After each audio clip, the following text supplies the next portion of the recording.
સુરેન્દ્રનગર જિલ્લામાંથી એક મહત્વપૂર્ણ સમાચાર મળી રહ્યા છે। સુરેન્દ્રનગરનો ધોળીધજા ડેમ ઓવરફ્લો થતાં જોરાવરનગર આર્ટ્સ કોલેજને જોડતો કોઝવે પુલ વાહન વ્યવહાર માટે બંધ કરવામાં આવ્યો। ભોગવો નદીના પાણીની આવક વધતા કોઝવે બ્રિજ પર પાણી આવવાની શક્યતાઓ સેવાઈ રહી હતી। તેના પગલે તંત્રએ બ્રિજની બંને તરફ બેરિકેડ લગાવવામાં આવ્યા છે।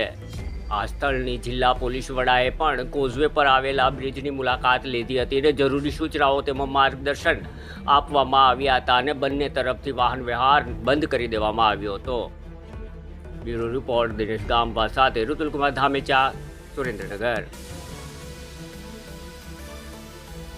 સુરેન્દ્રનગર શહેરની જે મુખ્ય ભોગાવો નદી છે, સુરેન્દ્રનગરને બાજુમાં જે બે મુખ્ય ડેમ આવે છે, એક ધોળીધજા અને એક નાયકા ડેમ અત્યારે ફૂલ થવાના કારણે નદીમાં પાણી આવ્યું છે અને પાણીને કારણે જે બ્રિજ છે આને ઓવરટેકિંગ થવાની શક્યતા છે।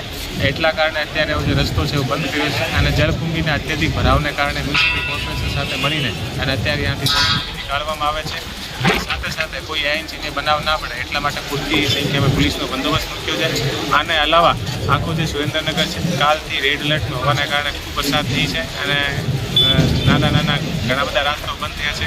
તમામ જગ્યા પોલીસ અને વહીવટીતંત્ર સાથે મળીને અને તમામ રસ્તાઓને અત્યારે ચાલુ કરાવે છે અને આને અલાવા પણ કોઈ પણ જગ્યા લોકોને કોઈ પણ પ્રોબ્લેમ ના આવે એટલા માટે તમામ જે પોલીસ અધિકારી છે એ ફિલ્ડ પર છે અને લોકોને જે પણ જરૂરિયાત હોય આની અત્યારે તુરંત હેલ્પ કરવા માટે પોલીસ ત્યાં પહોંચી રહી છે।